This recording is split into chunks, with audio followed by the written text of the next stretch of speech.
দুর্নীতিবাজ, অপদার্থ, মিথ্যুক, গণহত্যার দোসর এখনো বাংলাদেশের রাষ্ট্রপতি। ভারতের সাথে সম্পর্ক আমরা উন্নয়ন করতে চাই। ভারত আমাদের প্রতিবেশী দেশ।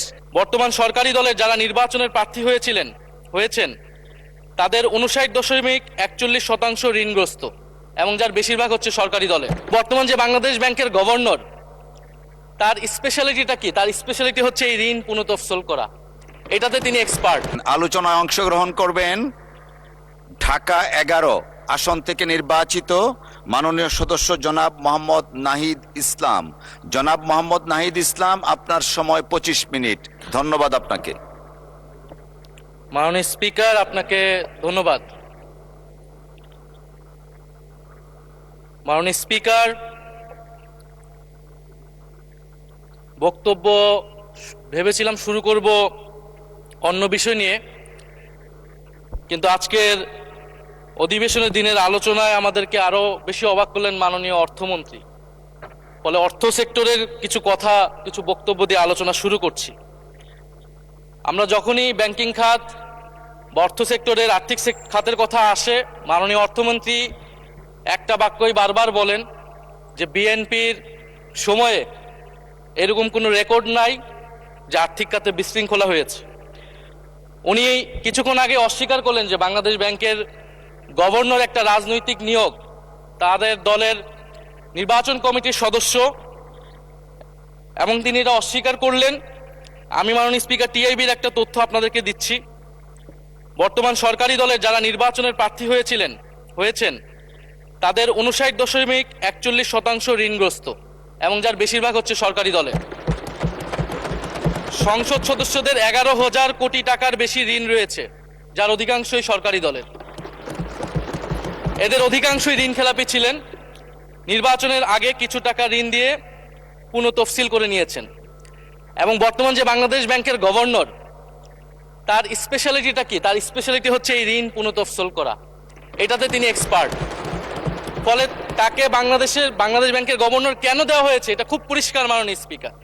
এই যে হাজার হাজার কোটি টাকার ঋণ, সেই ঋণগুলো যাতে ঋণ পুনঃতফসিল করতে পারে সেই সুযোগ সুবিধাটা করে দেওয়ার জন্যই বাংলাদেশের ইতিহাসে প্রথমবারের মতো একজন ব্যবসায়ীকে বাংলাদেশ ব্যাংকের গভর্নর দেওয়া হয়েছে। ফলে জাতির সামনে এই জিনিসগুলো পরিষ্কার হয়েছে। এখন সামনের আর্থিক খাতে আরো নিয়োগ তারা কি বিবেচনায় দিবেন, এই জন্য আমরা তাদের উপর আর আস্থা রাখতে পারছি না। মাননীয় স্পিকার, রাষ্ট্রপতির উপর ধন্যবাদ জ্ঞাপন বক্তব্য। রাষ্ট্রপতির বক্তব্য আমি শুনিও নাই, পড়িও নাই, এবং সেই বক্তব্য দেওয়ার সুযোগ করে দেওয়াকে আমরা প্রত্যাখ্যান জানিয়েছিলাম। আমরা খুব স্পষ্টভাবে বলেছিলাম যে এই রাষ্ট্রপতি অপসারণ প্রয়োজন, তাকে গ্রেফতার করা প্রয়োজন। এই রাষ্ট্রপতির আর কোনো অধিকার নেই বঙ্গভবনে থাকার, এইখানে এসে বক্তব্য দেওয়ার। প্রেসিডেন্ট শাহাবুদ্দিন চুপ্পু, তার কিছু কুকীর্তির কথা মাননীয় স্পিকার হাউসের সামনে তুলে ধরছি।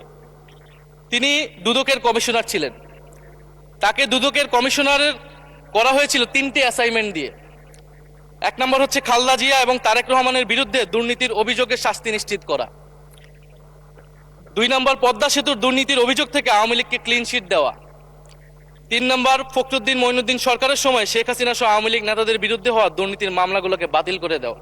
এমন একজন ব্যক্তিকে বিএনপি সরকার রাষ্ট্রপতি হিসেবে এখনো মেনে নিচ্ছে মাননীয় স্পিকার। আরেকটি ঘটনা বলি, 2009 সালে শেখ হাসিনার ক্যাঙ্গারু আদালতের নির্দেশে এই শাহাবুদ্দিন চুপ্পুর নেতৃত্বে 3 সদস্যের judicial inquiry commission on minority torture in 2001 করেছিল শেখ হাসিনার ক্যাঙ্গারু কোর্ট। এই প্রতিবেদন অনুসারে বিএনপির 26,000 বিএনপির নেতাকর্মীকে 2001 সালে ক্ষমতায় এসে কয়েক হাজার হিন্দুকে তারা হত্যা করেছে, এজন্য দায়ী করা হয়েছিল মাননীয় স্পিকার। এবং আওয়ামী লীগ এই রিপোর্ট দেশে বিদেশে এই রিপোর্ট ফেরি করে তারা নিজেদের এখানে ক্ষমতায় থাকাটাকে পাকাপোক্ত করেছিল। মাননীয় স্পিকার, এই রাষ্ট্রপতি চুপ্পু এস আলমের হাতে ইসলামী ব্যাংকে তুলে দেওয়ার কারিগর, 2 কোটি আমানতকারীকে পথে বসিয়েছিল। এবং জুলাই গণহত্যার সময় তার ভূমিকা, ফ্যাসিবাদের সাথে তার সংশ্লিষ্টতা সবকিছু আমরা জানি। আমাদের দুর্ভাগ্য, এই দুর্নীতিবাজ, অপদার্থ, মিথ্যুক, গণহত্যার দোসর এখনো বাংলাদেশের রাষ্ট্রপতি। একটা আলোচনা কয়েকবার এসেছে যে রাষ্ট্রপতির অধীনে কেন শপথ নিয়েছি আমরা বলতে এখানে ব্যক্তিগতভাবে আমার কথাই বলেছে, কারণ আমি এখানে শপথ নিয়েছিলাম। তো মাননীয় স্পিকার, সেই সময়ের প্রেক্ষাপট আর এখনকার প্রেক্ষাপট কি এক? জুলাই গণ অভ্যুত্থানের পরে 5ই আগস্টের পরে আমাদের সামনে দুইটা অপশন ছিল। আমরা বলেছিলাম জাতীয় সরকার করতে হবে, সেই জাতীয় সরকারের প্রস্তাব বিএনপি নাকচ করে দিয়েছে। আমাদের সামনে আরেকটা অপশন ছিল ক্ষমতা আর্মির হাতে তুলে দেওয়া। যদি আমরা সেই দিকে আগাতাম, আজকে তারা এখানে বসতে পারতেন কিনা মাননীয় স্পিকার সেটা সন্দেহ আছে। দেশের স্বার্থে, দেশের স্থিতিশীলতার স্বার্থে আমরা সেই সময় সরকারে গিয়েছিলাম, আমরা শপথ নিয়েছিলাম। কিন্তু বৈষম্যবিরোধী ছাত্র আন্দোলন খুব স্পষ্টভাবে 2024 সালে কিন্তু এই রাষ্ট্রপতির অপসারণ চেয়েছিল। সেই সময় সাংবিধানিক ধারাবাহিকতার কথা বলে রাষ্ট্রপতির পক্ষে অবস্থান নিয়েছিল বিএনপির মহাসচিব মির্জা ফখরুল আলমগীর সাহেব, তিনি নিজেই কথা বলেছিলেন। ফলে এখন তো একটা নির্বাচিত সরকার মাননীয় স্পিকার, এখন তো চাইলেই বিএনপি রাষ্ট্রপতি পরিবর্তন করতে পারে সরকার, এবং আমরা বিশ্বাস করি বিএনপিতে সেই ধরনের যোগ্য আস্থাভাজন ব্যক্তি নিশ্চয়ই রয়েছে। এবং সরকার দলের সদস্যরা অনেকে গৌরবের সাথে বলেছেন যে যেই রাষ্ট্রপতি জিয়াউর রহমানের বিরোধিতা করেছেন, সেই রাষ্ট্রপতি এখন জিয়াউর রহমানের প্রশংসা করছে। মাননীয় স্পিকার, গাধাকে দিয়ে আপনি হাল চাষ করিয়ে এটার মধ্যে কোনো বাহাদুরি নাই। এটা আপনাদের দেউলিয়াত্ব, সরকারের দেউলিয়াত্ব যে সরকার এখনো রাষ্ট্রপতি পরিবর্তন করতে পারছে না। মাননীয় স্পিকার, এই অধিবেশনের পুরোটা সময় জুড়ে আমরা সংস্কার, গণভোট, জুলাই সনদ, 72-এর সংবিধান নিয়ে অনেক কথা বলেছি। এবং একটা বিষয় আমার কাছে খুবই অদ্ভুত লেগেছে, কিছু মাননীয় সংসদ সদস্য তারা 72-এর সংবিধানকে 71-এর সাথে মিলিয়েছে। মাননীয় স্পিকার, আমার জানা নেই আসলে তারা কোন বিবেচনা থেকে এটি মিলিয়েছেন। এটা তো সবসময় আওয়ামী লীগ মিলিয়েছে মাননীয় স্পিকার। তারা 72-এর সংবিধানকে 71-এর ফসল হিসেবে 71-এর চেতনার সাথে মিলিয়েছে। 72-এর মূলনীতিকে 71-এর মূলনীতি বলে 71-এর আদর্শ হিসেবে প্রচার করেছেন। আমরা তো সেটার বিরোধিতা করেছি মাননীয় স্পিকার সবসময়, এবং বিএনপির বহু নেতা এটার বিরোধিতা করেছে মাননীয় স্পিকার। 72-এর সংবিধানের ক্রিটিসিজম, সমালোচনা 72 সাল থেকেই বাংলাদেশে শুরু হয়েছিল। গত 16 বছর এই সমালোচনা তৈরি হয়েছিল। 72-এর সংবিধানের সমালোচনা মোটা দাগে 3টি। প্রথমত, এই সংবিধান স্বাধীন বাংলাদেশের নির্বাচিত প্রতিনিধিরা প্রণয়ন করে নাই। আমি সরকারি দলের মাননীয় সংসদ সদস্য ব্যারিস্টার নওশাদ জমির সাহেবের সাথে, ওনার সাথে আমি সহমত পোষণ করে বলতে চাই, একটা স্বাধীন দেশের শাসনতন্ত্র রচনা করার অধিকার, সুযোগ সেই দেশের নির্বাচিত প্রতিনিধিদের হওয়া উচিত। 72-এর সংবিধান রচনা করেছিল যারা 70-এর নির্বাচনে আইয়ুব খানের এলএফের অধীনে যারা নির্বাচিত হয়েছিল পাকিস্তানের শাসনতন্ত্র রচনা করার জন্য মাননীয় স্পিকার। দ্বিতীয়ত, এই 72-এর সংবিধান ইনহেরেন্টলি এটা একটা আনডেমোক্রেটিক কনস্টিটিউশন। একজন ব্যক্তির হাতে সকল ক্ষমতা অর্পণ করা হয়েছিল মাননীয় স্পিকার। সেই সময় শেখ মুজিবকে সামনে রেখে এই সংবিধান তৈরি করা হয়েছিল। একজন ব্যক্তির হাতে সংসদের ক্ষমতা, নির্বাহী বিভাগের ক্ষমতা, এমনকি বিচার বিভাগের ক্ষমতাও নানা কায়দা করে তার হাতে তুলে দেওয়া হয়েছিল মাননীয় স্পিকার। ফলে স্বৈরতন্ত্রের বীজ কিন্তু সেই 72-এর সংবিধান থেকে বাংলাদেশে শুরু হয়েছিল। এবং সবচেয়ে ইম্পর্টেন্ট, এই সংবিধান হচ্ছে মুজিববাদী আদর্শ দ্বারা রচিত হয়েছিল মাননীয় স্পিকার। 71-এর আদর্শ কিন্তু 4 নীতি ছিল না মাননীয় স্পিকার। 71-এর আদর্শ ছিল সাম্য, মানবিক মর্যাদা, সামাজিক ন্যায় বিচার। 72-এর সংবিধানে এসে বলা হলো জাতীয়তাবাদ, বাঙালি জাতীয়তাবাদ, ধর্মনিরপেক্ষত্ব, গণতন্ত্র এবং সমাজতন্ত্র, এবং এটার বিরুদ্ধে বিদ্রোহ করেছিলেন মেজর জিয়াউর রহমান। মাননীয় স্পিকার, আজকে বিএনপি তার ফান্ডামেন্টাল জায়গা থেকে সরে যাচ্ছে মাননীয় স্পিকার। শুধু জামাত ইসলাম 72-এর বিরোধিতা করেছে বলে কি বিএনপি এখন আওয়ামী লীগের পজিশনে চলে গিয়েছে? আমাদের জানা নেই মাননীয় স্পিকার। 72-এর সংবিধানের বিরোধিতা করেছেন বদরুদ্দিন উমর, 72-এর সংবিধানের বিরোধিতা করেছেন মাওলানা ভাসানী, 72-এর সংবিধানের বিরোধিতা করেছেন কমরেড মুজাফফর আহমেদ, 72-এর সংবিধানের বিরোধিতা শত শত মুক্তিযোদ্ধারা করেছেন মাননীয় স্পিকার। ফলে এই 72-এর সংবিধানকে বাতিল করার একটা সুযোগ আমাদের এসেছিল 1975 সালে সিপাহী জনতার বিপ্লবের মধ্য দিয়ে। জিয়াউর রহমানের এটা একটা ঐতিহাসিক ভুল বলবো মাননীয় স্পিকার, তার প্রতি সম্মান রেখে, যে আমরা সেই সময় সেই অপরচুনিটি মিস করেছি। আমরা একটা গণপরিষদ দিয়ে নতুন সংবিধান করতে পারি না, এবং এই অপরচুনিটি আমরা এই 2400 মিস করেছি এবং এখনো করতে যাচ্ছি মাননীয় স্পিকার। মাননীয় স্পিকার, 5ই আগস্টের পরে যখন সংস্কারের আলোচনা আসলো, বৈষম্য বিরোধী ছাত্র আন্দোলন তারা তাদের পক্ষ থেকে আমরা বলেছিলাম আমরা নতুন সংবিধান চাই বা সংবিধান পুনর্লিখন চাই। বিএনপি বলেছিল তারা নির্বাচনের মাধ্যমে ক্ষমতায় যেতে চায়।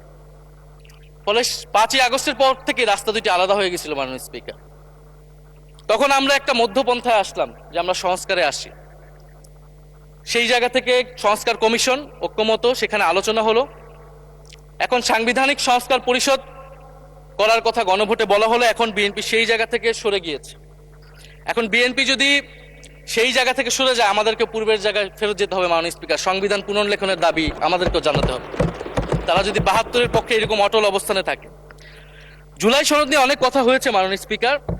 জুলাই সনদ, জাতীয় জুলাই সনদ, আমরা যেদিন স্বাক্ষর হয়েছিল, আমরা জাতীয় নাগরিক পার্টি সেদিন স্বাক্ষর অনুষ্ঠানে যাইনি মাননীয় স্পিকার। এবং পরবর্তীতে আমরা স্বাক্ষর করেছি বলা যায় না, আমরা সেখানে আমাদের কমেন্টটা দিয়ে এসেছিলাম মাননীয় স্পিকার। জুলাই জাতীয় সনদ, জুলাই গণ অভ্যুত্থানের পরবর্তীতে এত কষ্টের যে ফসলটাকে, সেইটাকে মাননীয় স্পিকার নোট অফ ডিসেন্ট দিয়ে সেটাকে কলুষিত করে ফেলা হয়েছে। যেদিন জুলাই জাতীয় সনদ স্বাক্ষর হয়, সেদিন জুলাই জাতীয় সনদের মেজর সংস্কারগুলোতেই পাশে একটা নোট লেখা হয়েছে যে কোনো রাজনৈতিক দল বা জোট তাদের নির্বাচনী ইস্তিহার উল্লেখপূর্বক যদি জনগণের ম্যান্ডেট লাভ করে, তাহলে তারা সেই মতো ব্যবস্থা গ্রহণ করতে পারবে। তাহলে যেই দল নির্বাচনে জয়ী হবে তারা তাদের ইস্তেহার অনুযায়ী সবকিছু করবে মাননীয় স্পিকার। এটার জন্য ঐক্যমতের কোনো প্রয়োজন হয় না। আপনি যদি নির্বাচনে জিতে আপনার ইস্তেহার মতোই সবকিছু করবেন, তাহলে আপনার সাথে আমার কিসের ঐক্যমত, কিসের আলোচনা? এবং সেই নোটগুলো কিভাবে লেখানো হয়েছে, কিভাবে বল প্রয়োগ করে, শক্তি প্রয়োগ করে ঐক্যমত কমিশনকে চাপ দিয়ে লেখানো হয়েছে মাননীয় স্পিকার, এটা ঐক্যমত কমিশনের আমি মনে করি এখন বলার সুযোগ হয়ে এসেছে, সময় এসেছে। ফলে জুলাই জাতীয় সনদ কে আমরা একসেপ্ট সেই সময় করতে পারি নাই। এবং মাননীয় স্বরাষ্ট্রমন্ত্রীর ভাষাকে ধার করে আমি বলতে চাই যে জুলাই জাতীয় সনদ এক অন্তহীন প্রতারণার দলিলে পরিণত করেছে মাননীয় স্পিকার বিএনপি এটাকে। এবং 72-এর সংবিধানকে আওয়ামী লীগ দলীয় ইস্তেহারে পরিণত করেছিল, কলুষিত করেছিল। এবং জুলাই জাতীয় সনদকে বিএনপি কলুষিত করেছে, দলীয় ইস্তেহারে পরিণত করেছে মাননীয় স্পিকার। আপনি বলছেন জুলাই জাতীয় সনদ, তারপরে আপনি দেখাচ্ছেন হচ্ছে আমার দলীয় ইস্তিহার। তাহলে এখানে তো কোনো ঐক্যমতের সুযোগ নাই। এরপরে আসলো গণভোট।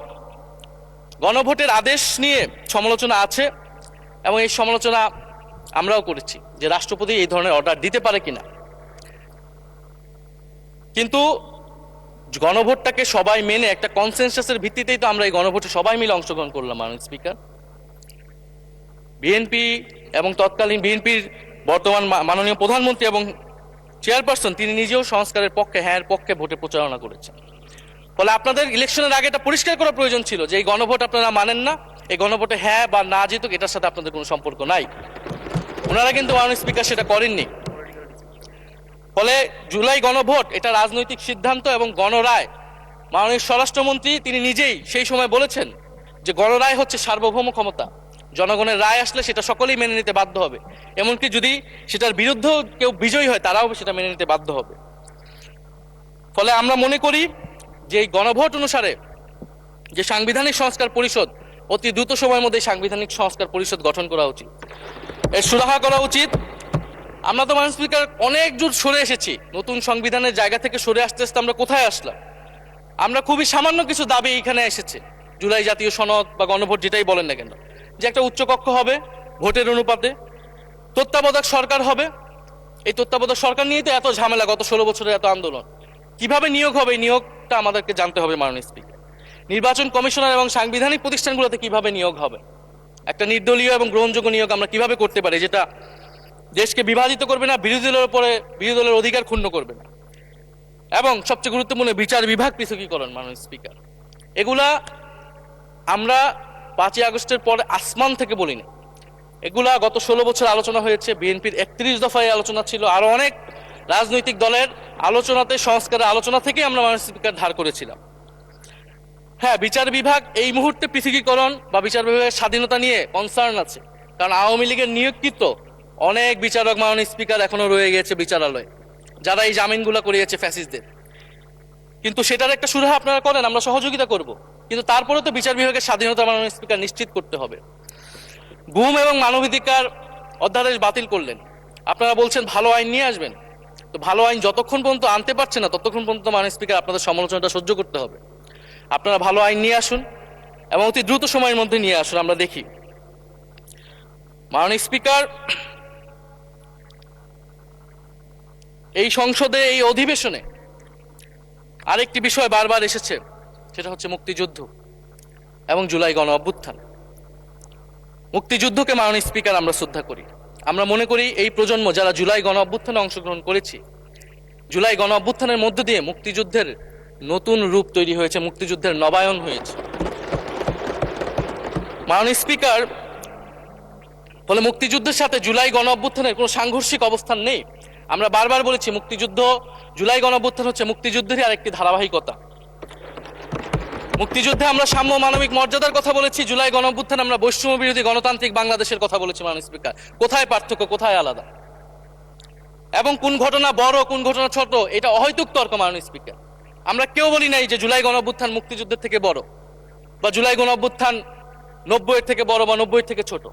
জুলাই গণ অভ্যুত্থান এক বিশেষ ঘটনা বাংলাদেশের ইতিহাসে, মুক্তিযুদ্ধ এক বিশেষ ঘটনা, মুক্তিযুদ্ধ বাংলাদেশের ফাউন্ডেশন। মাননীয় স্পিকার, এটার ব্যাপারে আমরা আনকম্প্রোমাইজেবল, এটা নিয়ে কোনো বিতর্কের কোনো সুযোগ নাই।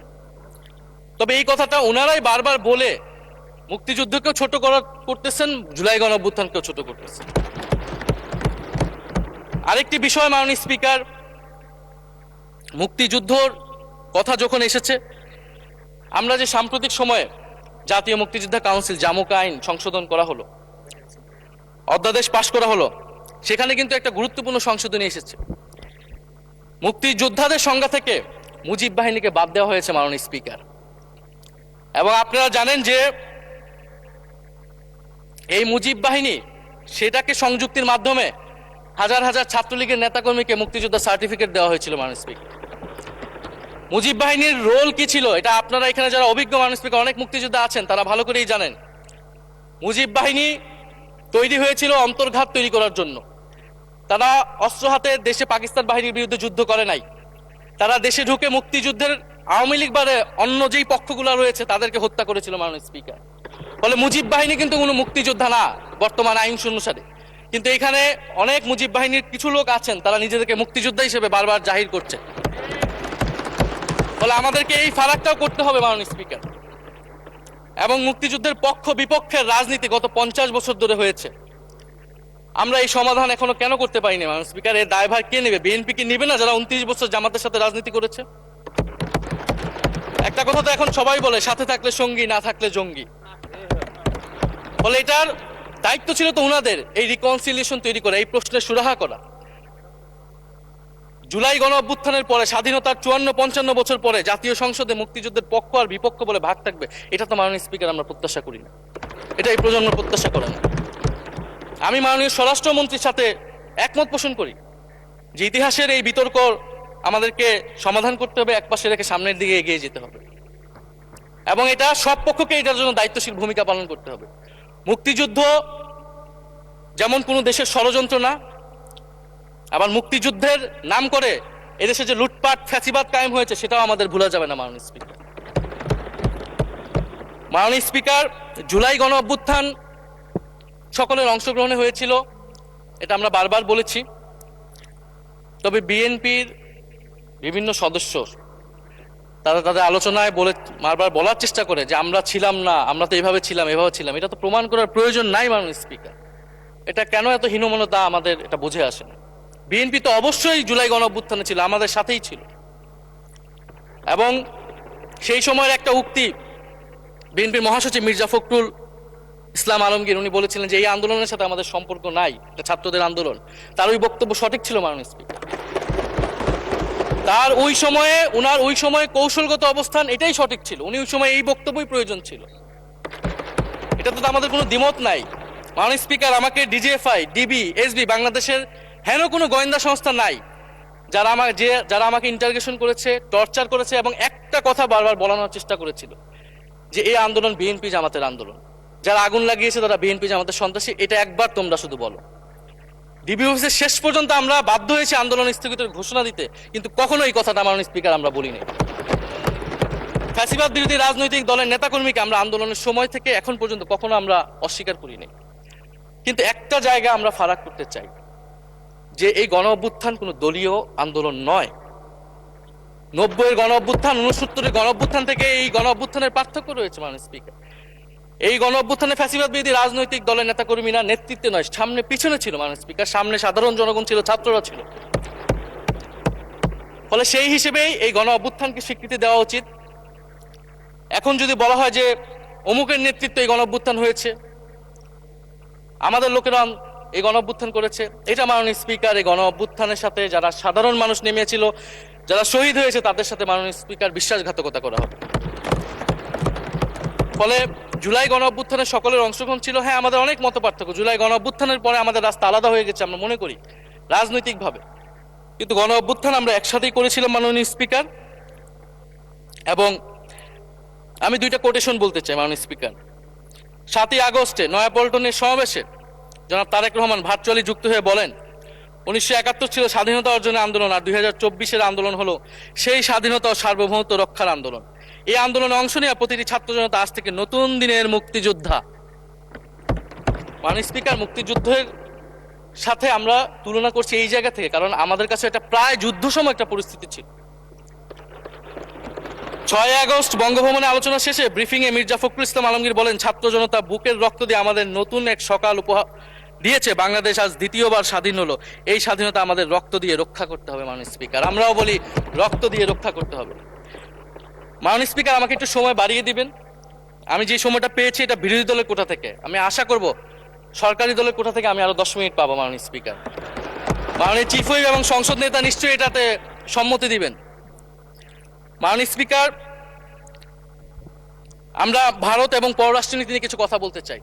এই সরকার আসার পর একটা জিনিস বারবার আছে যে ভারতের সাথে সম্পর্ক উন্নয়ন, এবং মাননীয় পররাষ্ট্র মন্ত্রী যিনি আগের সরকারের নিরাপত্তা উপদেষ্টা, যার পদত্যাগ তৎকালীন বিএনপি চেয়েছিলেন, সেই পররাষ্ট্রমন্ত্রী ভারতে সফর করেছেন প্রথম, এবং তিনি যে বিবৃতি দিয়েছেন সেই বিবৃতি আমাদের কাছে স্পষ্ট না। আমরা কোন ভিত্তিতে ভারতের সাথে সম্পর্ক উন্নয়নের কথা বলছি? যেই ভিত্তিতে আওয়ামী লীগ উন্নয়নের কথা বলেছিল, সেই ভিত্তিতে? ভারত বাংলাদেশকে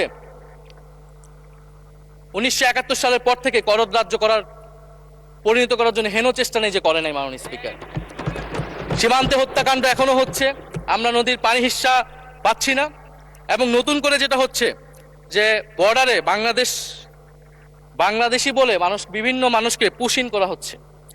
2025 সালে 2 মাসে 4000 মানুষকে বাংলাদেশে পুশিং করেছে ভারত, ইন্ডিয়ান এক্সপ্রেস অনুযায়ী। মাননীয় স্পিকার, এক ভয়ঙ্কর সংকট সামনের দিনে আমাদের দিকে কিন্তু আসতে যাচ্ছে। এবারে পশ্চিমবঙ্গের ইলেকশন হলো মাননীয় স্পিকার। নির্বাচনের কয়েকদিন আগে ভোটার তালিকা থেকে অন্তত 30 লক্ষ জীবিত ভোটারকে বাদ দেওয়া হয়েছে। এদের অধিকাংশ হচ্ছে মুসলিম এবং মতুয়া সম্প্রদায় মাননীয় স্পিকার। এবং এনআরসি তারা করেছে, বাংলাভাষী মুসলমানদেরকে তারা বাংলাদেশি বলে বিতাড়িত করছে এবং বাংলাদেশে পুশিং করার চেষ্টা করছে। এবং আমাদের যে ভারতের সাথে আগের সংকট রয়েছে, এবং গত 16 বছর যে ফ্যাসিজম ছিল, সেটাকে আঞ্চলিক এবং আন্তর্জাতিকভাবে আওয়ামী লীগকে স্পষ্টভাবে সমর্থন দিয়েছিল ভারত। এবং এখনো জুলাইয়ের গণহত্যাকারী খুনি শেখ হাসিনা, ওসমান হাদির হত্যাকারীরা সবাই ভারত তাদেরকে আশ্রয় দিয়েছে। ফলে ভারতের সাথে এই বিষয়গুলো নিয়ে আমাদের সরকার কি কথা বলেছে, এটা মাননীয় স্পিকার আমরা জানতে চাই। ভারতের সাথে সম্পর্ক আমরা উন্নয়ন করতে চাই, ভারত আমাদের প্রতিবেশী দেশ, কিন্তু মর্যাদার ভিত্তিতে, সাম্যের ভিত্তিতে এই সম্পর্ক হতে হবে মাননীয় স্পিকার। ভারত শুধু আওয়ামী লীগের সাথে সম্পর্ক তৈরি করে এই দেশকে নিয়ন্ত্রণ করার চেষ্টা করছে, সেই দিনকে সে কবর রচনা করতে হবে মাননীয় স্পিকার।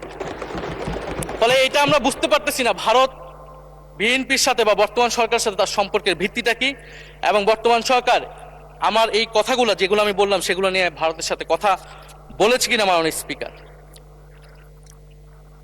মাননীয় স্পিকার, দুর্নীতি নিয়ে অনেক কথা হয়, আমি ঋণ খেলাপির পরিসংখ্যানগুলো দিলাম, এবং নির্বাচনের বিধান অনুযায়ী ঋণ খেলাপিকে নির্বাচনে প্রার্থী হতে পারবে না, কিন্তু আমরা দেখলাম নির্বাচনের আগে কিছু টাকা পরিশোধ করে ঋণ পুনঃতফসিল করে তারা সংসদ সদস্য বেশি আসলেন মাননীয় স্পিকার। মাননীয় স্পিকার, আমি কিছু সংখ্যা বলছি। 1700 কোটি টাকা, 765 কোটি টাকা, 679 কোটি টাকা, 621 কোটি টাকা, 201 কোটি টাকা, 182 কোটি টাকা, 97 কোটি টাকা। মাননীয় স্পিকার, এগুলো আমাদের সংসদ সদস্য যারা তাদের ঋণ রয়েছে মাননীয় স্পিকার। এবার আমি নাম বললাম না, কিন্তু পরের সেশনে কিন্তু মাননীয় স্পিকার আমি নাম ধরেই কথা বলবো, এগুলা ফ্যাক্ট। এবং এখনো দুইজন আসতে পারে নাই এই কারণে। এখন দুর্নীতির বিরুদ্ধে তো যুদ্ধ ঘোষণা হয়েছে, এখন এই ঋণগুলো কবে বাংলাদেশের জনগণ ফেরত পাবে, বাংলাদেশের ব্যাংক ফেরত পাবে মাননীয় স্পিকার, এটা আমরা জানতে চাই। মাননীয় স্পিকার যদি সময় একটু বাড়িয়ে দেন। হ্যাঁ, মাননীয় সদস্য, আপনি আবেদন জানিয়েছিলেন, এর মধ্যে ট্রেজারি বেঞ্চের যে চিফ হুইপ আছেন, মাননীয় চিফ হুইপ, উনি আমাকে জানিয়েছেন উনার সময় 20 মিনিট বরাদ্দ ছিল, সেখান থেকে 5 মিনিট উনি কর্তন করে আপনাকে দিয়েছেন। তো আপনি 5 মিনিটের মধ্যে দয়া করে শেষ করবেন। থ্যাংক মাননীয় ইউ। স্পিকার, আর মাননীয় প্রধানমন্ত্রীর থেকে আরো 5 মিনিট আমি রিকোয়েস্ট করছি মাননীয় স্পিকার। আর যদি 5 মিনিটে শেষ করতে পারে আমি শেষ করে দিব, কোনো সমস্যা নেই মাননীয় স্পিকার। ফলে আমরা দুর্নীতির কথা বলা হচ্ছে, 16 বছরে আওয়ামী লীগের যে দুর্নীতি, সেই দুর্নীতি থেকেও বড় হয়ে গেছে অন্তর্বর্তী সরকারের সময়ে ছাত্র সমন্বয়করা কি দুর্নীতি করেছে মাননীয় স্পিকার। ছাত্র সমন্বয়করা খুবই খারাপ, তারা মন্ত্রণালয়ে ঘুরেছে, দুর্নীতি করেছে, কিংস পার্টি করেছে। তো মাননীয় স্পিকার, গত আওয়ামী লীগের আমলে 16 বছরের দুর্নীতির বিচার ওনারা কিভাবে করবেন সেইটা মাননীয় স্পিকার ওনাদের বলা উচিত জনগণের সামনে। এবং আরো ভালো হয় যদি 2001 থেকে 6 সাল পর্যন্ত মাননীয় স্পিকার যে দুর্নীতির অভিযোগগুলো এসেছিল সেটারও একটা স্বচ্ছ তদন্ত মাননীয় স্পিকারের বর্তমান সরকার করে। দুর্নীতি কেউ না কেউ তো করেছে, কারা করেছে তাদের নাম বাংলাদেশের জনগণের সামনে উন্মুক্ত করা হোক, কারণ সেটার জন্যই তাদেরকে ভোগান্তি পোহাতে হয়েছে 1/11 ষড়যন্ত্রের মাধ্যমে। বর্তমান প্রধানমন্ত্রী, তাকেও কিন্তু দুর্নীতির মিথ্যা অভিযোগ দিয়ে মাননীয় স্পিকার তার বিরুদ্ধে মামলা করা হয়েছিল। মাননীয় স্পিকার, মাননীয় স্বরাষ্ট্রমন্ত্রীর দৃষ্টি আকর্ষণ করছে, একটু আইন শৃঙ্খলা নিয়ে কথা বলি। 2 মাসে বিএনপির হাতে খুন হয়েছে 31 জন, ধর্ষণের ঘটনা ঘটেছে 14টি, বিএনপির চাঁদাবাজির খবর এসেছে 83টি, হামলার ঘটনা এসেছে 154টি। এর একটিতে সরকার কার্যকর কোনো ব্যবস্থা গ্রহণ করেনি। মাননীয় স্পিকার, শাহবাগ থানার সামনে ঢাকা বিশ্ববিদ্যালয়ের সাংবাদিক সমিতির কয়েকজন সদস্যকে বেধড়ক মারধর করেছে ছাত্র দলের নেতাকর্মী, এবং এটার এখনো কোনো মামলা নেয়নি। মাননীয় স্বরাষ্ট্রমন্ত্রী যদি জানান এই মামলাটা কেন নেওয়া হচ্ছে না। থানার ভিতর প্রবেশ করে ওসির রুমে ডাকসুর 2 জন নির্বাচিত প্রতিনিধিদের উপর হামলা করা হয়েছে। মাননীয় স্পিকার, ঢাকা বিশ্ববিদ্যালয়ের সাংবাদিক সমিতি, মাননীয় স্পিকার আপনি জানেন আপনি ঢাকা বিশ্ববিদ্যালয়ের ছাত্র, মহসিন হলের, আমিও মহসিন হলের ছাত্র। মাননীয় স্পিকার, ঢাকা বিশ্ববিদ্যালয়ের সাংবাদিক সমিতির একটা বড় ভূমিকা আছে বাংলাদেশের গণতান্ত্রিক আন্দোলনগুলোতে, আমাদের বিশ্ববিদ্যালয়ের গণতান্ত্রিক আন্দোলনগুলোতে। মাননীয় স্পিকার, মাজার হামলা নিয়ে কিছু কথা বলতে চাই। এই সরকারের আমলেও আমরা দেখলাম যে কুষ্টিয়ায় মাজারে হামলা করে একজনকে হত্যা করা হয়েছে। মাননীয় স্পিকার, এটা আমরা নিন্দা এবং প্রতিবাদ জানাই। আমরা কোনো ধর্মীয় বিতর্কে ঢুকবো না, সেটা নিয়ে আমাদের আলেম ওলামাগণ ব্যাখ্যা করবেন, কিন্তু আমরা রুল অফ ল নিয়ে কথা বলতে চাই। মাননীয় স্পিকার, এই ধরনের ঘটনা কোনোভাবেই গ্রহণযোগ্য হতে পারে না, এবং অন্তর্বর্তী সরকারের সময় এই ধরনের ঘটনা অনেক ঘটেছে, আমরা তারও নিন্দা জানাই, এবং সকল ঘটনার তদন্ত এবং বিচার হওয়া উচিত মাননীয় স্পিকার এই সময়ের মধ্যে। মাননীয় স্পিকার, জঙ্গিবাদ নিয়ে নতুন করে কথা আসছে, সরকারের প্রতি অনুরোধ থাকবে আপনারা একটু সমন্বয় করে বক্তব্য দিন। স্বরাষ্ট্রমন্ত্রী বলছেন জঙ্গিবাদ নেই, আবার মাননীয় প্রধানমন্ত্রীর উপদেষ্টা বলছেন জঙ্গিবাদ আছে, জঙ্গি আছে। তো ওনাদের বক্তব্যটা পরিষ্কার হলে আমরাও এই বিষয়ে আমাদের অবস্থান বা বক্তব্যটা পরিষ্কার করতে পারবো। তবে একটা জিনিস, যে জঙ্গিবাদের বিরুদ্ধে আমাদের 0 টলারেন্স মাননীয় স্পিকার। এটা বাংলাদেশের সিকিউরিটি প্রশ্ন, এবং এটা সরকার এককভাবে ডিল করতে পারবে না, এটা জাতীয় ঐক্য লাগবে, এবং সরকারকে আমরা সর্বাত্মকভাবে সহযোগিতা করবো এই বিষয়ে। তবে বিগত আমলের মতো এবং ওয়ারেন্ট টেররের প্রজেক্ট হিসেবে যাতে বাংলাদেশে কোনো জঙ্গিবাদের নাটক না হয় মাননীয় স্পিকার, এটাও আমাদের মাথায় রাখবে। মাননীয় স্পিকার, আমাদের দেশের প্রধান একটা জনগোষ্ঠী হচ্ছে কৃষক, আমরা সবাই কৃষক পরিবারের সন্তান। সরকার কৃষি কার্ড দিচ্ছে, এটা সরকারকে সাধুবাদ জানাই।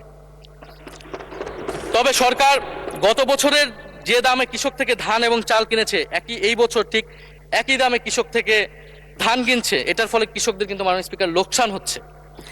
ডিজেলের দাম বৃদ্ধি হয়েছে, সেচ খরচ, সার, বীজ, শ্রমিক মজুরি সব মিলিয়ে মাননীয় স্পিকার বোরো মৌসুমে ধানের উৎপাদন খরচ উল্লেখযোগ্যভাবে বেড়েছে।